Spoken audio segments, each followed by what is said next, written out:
नमस्कार, स्वागत है आपका टाइम्स एक्सप्रेस पर। मैं निशा झा। इस वक्त हमारे साथ बातचीत करने के लिए सुप्रीम कोर्ट के वरिष्ठ वकील महमूद पाचा जी इनसे बातचीत करेंगे। कर्नाटक रिजल्ट आने के बाद से कांग्रेस नेताओं के बीच हर्ष उल्लास का माहौल है। इनसे बातचीत करेंगे जिस तरीके से कर्नाटक में कांग्रेस ने बहुमत हासिल कर ली और बीजेपी को हरा दिया, इसी पे चर्चा कर लेते हैं। तो सर, आप कैसे देख रहे हैं? वहाँ पे कांग्रेस जीत गई, 134 सीटों से बीजेपी 64 पे रह गई। तो क्या लग रहा है, क्या कारण है वहाँ कांग्रेस जीत गई और बीजेपी हार गई? अगर आपने मेरा पहले इंटरव्यू देखे होंगे तो मैं एक बात ये कह रहा हूँ बहुत कंसिस्टेंट थी कि लोगों में छटपटाहट है आरएसएस और बीजेपी को किसी भी तरीके से, क्योंकि ये देश के साथ दुश्मनी कर रहे हैं कि इनको हटा के किसी ना किसी तरीके से किसी और पार्टी को या किसी भी और नेता को लाया जाए। ये उसी का एक नतीजा है। तो मैं 3-4 पॉइंट्स में इसको आपको समझाना चाहता हूँ। एक, मैंने इलेक्शन से पहले एक बात कही थी कि अगर 10 सीटों से ज़्यादा बीजेपी की आती हैं तो इसका मतलब ये समझ लेना चाहिए कि ये फ्री एंड फेयर इलेक्शन नहीं हुए हैं, इसमें ईवीएम का बड़ा रोल है। तो एक पहली खुशी की बात ये है कि ईवीएम की पूरी ताकत लगाने के बावजूद भी आरएसएस और बीजेपी ये इलेक्शन इतना बड़े तरीके से आ रही है। तो इसका ये साफ साफ एक मैसेज है कि अगर जनता ताकत लगाएगी, जनता खुद अपने देश की जिम्मेदारी अपने हाथों में लेगी। देश की जिम्मेदारी अपने हाथों में लेने का मतलब है जो पार्टी संविधान की शपथ लेके बड़े बड़े पदों पे बैठ के देश के साथ गद्दारी कर रही है, देश के टुकड़े टुकड़े करने की कोशिश कर रही है, चाइना और पाकिस्तान के साथ हाथ मिला के इनके लोग रोज़ पकड़े जा रहे हैं। अभी एक आरएसएस का डीआरडीओ का इतना बड़ा साइंटिस्ट पकड़ा गया।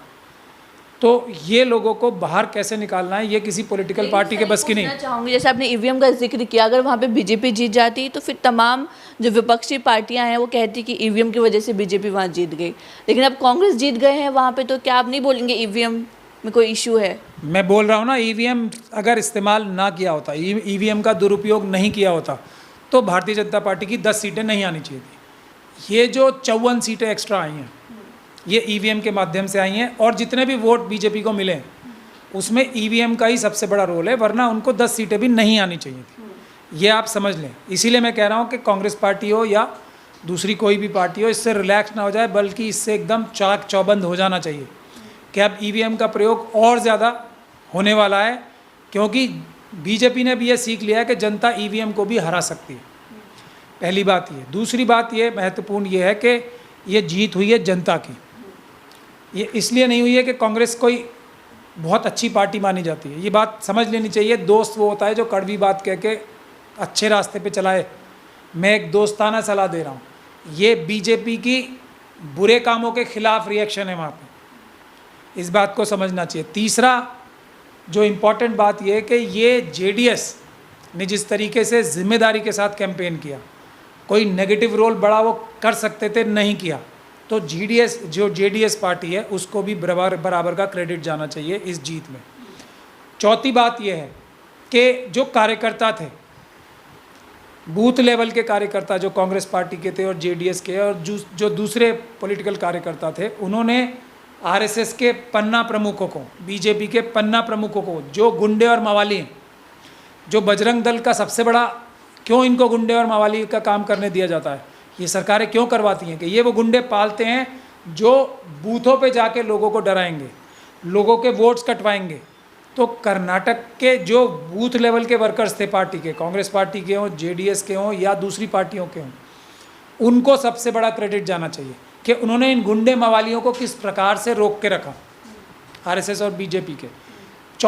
पांचवी बात यह है कि जो वादे किए गए थे, अगर कांग्रेस पार्टी वो वादे पूरे नहीं करेगी तो उसका भी नुकसान आने वाले चुनाव में होने जा रहा है, क्योंकि कांग्रेस पार्टी का जो सबसे बड़ा मुद्दा था, जो जनता के लिए सबसे ज़रूरी मुद्दा था, वो करप्शन।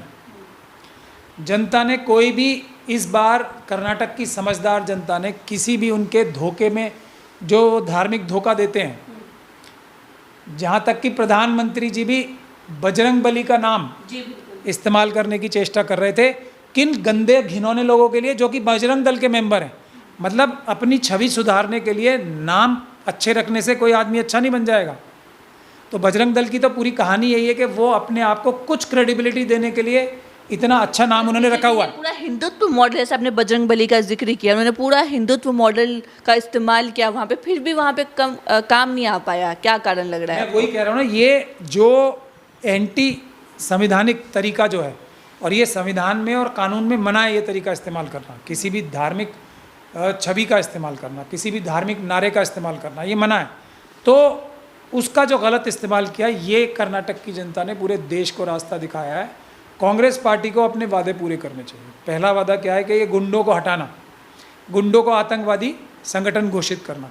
आतंकवादी संगठित घोषित कर तो वो करने की ताकत स्टेट गवर्नमेंट में नहीं होती है, लेकिन यूएपीए के मुकदमे, क्योंकि वो लूट खसोट जो ऑर्गेनाइज क्राइम करते हैं आरएसएस और बीजेपी के लोग, तो टेस्ट अब ये होगा इनका कि कम से कम अगर अगले 1 महीने के अंदर हज़ारों आरएसएस के जो लूट खसोट करने वाले गुंडे कार्यकर्ता हैं, पन्ना प्रमुख हैं, अगर उनके ऊपर हज़ारों मुकदमे नहीं किए कांग्रेस पार्टी ने, तो वो जनता से अपना वादा पूरा नहीं जैसे करेगी। आप लोगों ने कहा था जब केरला स्टोरी मूवी रिलीज होने वाली थी, तो आपका इंटरव्यू किया था मैंने, आपने कहा था कि आरएसएस का प्रोपोगेंडा है ये, आरएसएस ने ये मूवी बनवाई है। तो क्या लग रहा है, अगर जिस तरीके से आप लोग कहते हैं कि बीजेपी ने ये मूवी बनाई ताकि वो कर्नाटक का इलेक्शन जीत सके, आने वाले में हर राज्यों में चुनाव, मध्य प्रदेश हो गया, राजस्थान, जम्मू कश्मीर, फिर 24, तो क्या लग रहा है केरला स्टोरी काम नहीं आएगा कर्नाटका में? ये कर्नाटक के लोगों को क्रेडिट, वही तो मैं बता रहा हूँ कि अब कांग्रेस पार्टी की जिम्मेदारी है, जो वादे किए हैं उन्होंने इन बेईमान लफंगों के खिलाफ, वो उनके ऊपर पूरा करे। क्योंकि सबसे ज़्यादा पीड़ित कौन हुआ है? ये 40% की जो सरकार चल रही थी वहाँ पे, 40% करप्शन के जो रेट चल रहे थे वहाँ पे, उससे सबसे ज़्यादा पीड़ित कौन हुआ है? आम जनता। किस जो बीजेपी का कार्यकर्ता जहाँ जहाँ भी था, जिसके पास एक टूटा स्कूटर भी नहीं था, वो मर्सिडीज़ में और बड़ी बड़ी गाड़ियों में घूम रहा है, तो वो अपने आसपास के लोगों का पैसा छीन के ही तो बना है वो। तो उन सभी लोगों के खिलाफ जो जनता का हक लूट के ये 40% की सरकार से फ़ायदा उठाया, उनके खिलाफ मुकदमे दर्ज करना सबसे बड़ी ज़रूरत है। नहीं तो इल्ज़ाम छत्तीसगढ़ में कांग्रेस के ऊपर भी लग रहे हैं करप्शन के, और राजस्थान में भी लग रहे हैं, स्वयं उनके नेता लगा रहे हैं। तो करप्शन के खिलाफ सबसे बड़ा कदम अगर नहीं उठाया गया, तो कांग्रेस पार्टी का सबसे बड़ा नुकसान इस इलेक्शन, कर्नाटक के इलेक्शन की वजह से होगा। पहली बात ये। दूसरा, बजरंग दल के खिलाफ उन्हें पूरी ताकत से एक एक कार्यकर्ता, क्योंकि वो आतंकवादी कार्यकर्ता है, उसके खिलाफ यूएपीए के मुकदमे कराने पड़ेंगे, और सच्चाई से, ईमानदारी से इन्वेस्टिगेशन करके जो आतंकवादी घटनाएं इन्होंने की हैं उसकी इन्वेस्टिगेशन करनी पड़ेगी। जो इनकी पॉलिसीज़ रही हैं जनता को भटकाने के लिए और अपनी लूट खसोट करने के लिए, 40% की सरकार चलाने के लिए, जिसमें महिलाओं को पढ़ने लिखने से रोका जाना सबसे बड़ी एक जो इनकी पॉलिसी थी, हिजाब वाला जो हुआ था जी, फौरन यू टर्न करना पड़ेगा। कर्नाटक प्रदेश में आप समझ लीजिए कम से कम 13% मुस्लिम कम्युनिटी के वोट्स हैं, 17% से ज़्यादा शेड्यूल कास्ट कम्युनिटी के वोट हैं, 8% से ज़्यादा शेड्यूल ट्राइब कम्युनिटी के वोट हैं। यही सब मिला के करीब 40% वोट होते हैं। उसके बाद लिंगायत कम्युनिटी के सारे हक अधिकार उनको देने की जिम्मेदारी इस कांग्रेस सरकार की है। वोकलिंगा कम्युनिटी को उसके सारे हक अधिकार, जो कि सिर्फ नारों के रूप में बीजेपी और आरएसएस ने दिए हैं, उनके सब हक और अधिकार दिलाने की जिम्मेदारी इस कांग्रेस पार्टी की है। अगर वो ऐसा नहीं करेंगे तो उसका फल जो है तुरंत अगले इलेक्शंस में इन्हें मिल जाएगा। क्या इसे बड़ी जीत के रूप में भी कांग्रेस देख रही कि 24 का रास्ता कहीं ना कहीं आसान हो गया कांग्रेस के लिए? बिल्कुल भी रिलैक्स नहीं होना चाहिए। 24 का रास्ता आसान करने के लिए उत्तर प्रदेश के चुनाव के रिजल्ट देख लें। ईवीएम से जहाँ जहाँ चुनाव हुए हैं 100 आउट ऑफ 100 रिजल्ट आया है बीजेपी का। एक दूसरा, जहाँ बैलेट पेपर से इलेक्शन हुआ है वहाँ पे बावजूद इसके कि आरएसएस और बीजेपी ने वहाँ पे डंडा तंत्र, लोगों को जो कमज़ोर तबके हैं उनको वोट डालने नहीं आने दिया, उसके बावजूद भी बराबर की टक्कर चली है। लेकिन जहाँ जहाँ ईवीएम से इलेक्शन हुआ है तो वहाँ आप लोगों ने देखा है वन साइड बीजेपी जीती है। तो हम उत्तर प्रदेश में मिशन सेव कॉन्स्टिट्यूशन की तरफ से एक बड़ी मुहिम चलाने वाले हैं कि शेड्यूल कास्ट कम्युनिटी के, माइनॉरिटी कम्युनिटी के और जो दूसरे कमज़ोर तबके हैं ओबीसी कम्युनिटी के, जो वोट कटवाए हैं इन्होंने आरएसएस के और बीजेपी के पन्ना प्रमुखों ने, हम उनके वोट दोबारा इलेक्टोरल रिकॉर्ड्स में बनवाएं और एक ऐसा सिस्टम बनाएं। मैं यूपी का दौरा शुरू करने वाला हूं, एक वेस्टर्न यूपी से, कि किसी भी तरीके से बीजेपी और आरएसएस अपना सरकारी तंत्र इस्तेमाल करके, भ्रष्ट सरकारी तंत्र जो इनका है, जो भ्रष्ट ऑफिसर हैं इनके, उसको इस्तेमाल करके लोगों को वोट देने से ना रोक पाए।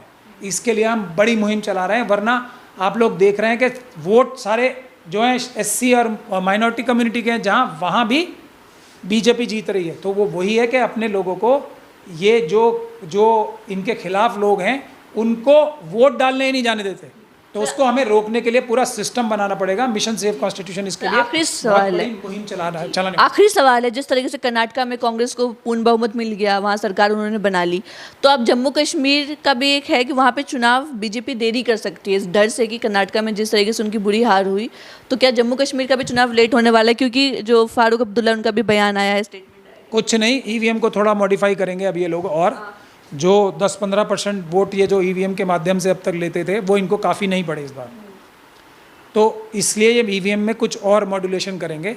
इसीलिए हमें आज से सबको जाग जाना चाहिए। कर्नाटक के इलेक्शन में अभी पार्टी करना नहीं चाहिए, जो अभी पार्टी और जश्न का माहौल चल रहा है वो बिल्कुल नहीं होना चाहिए। आज से लग जाना चाहिए उत्तर प्रदेश के चुनाव के लिए, आज से लग जाना चाहिए जम्मू कश्मीर के चुनाव के लिए, आज से लग जाना चाहिए। और हम मिशन सेव कॉन्स्टिट्यूशन क्या करने वाला है वो भी मैं आपको बता दूं। जैसे हमने जुडिशरी को बचाने के लिए मुहिम चालू की है ना, और उसके लिए प्रदर्शन कर रहे हैं बड़े बड़े, हम अब इलेक्शन कमीशन को बचाने के लिए, ईवीएम हटाने के लिए बड़ा प्रदर्शन करने वाले हैं, बड़ा एजिटेशन करने वाले हैं। सभी पार्टियों को उसमें भी हमारा सहयोग करना चाहिए। चलिए, शुक्रिया।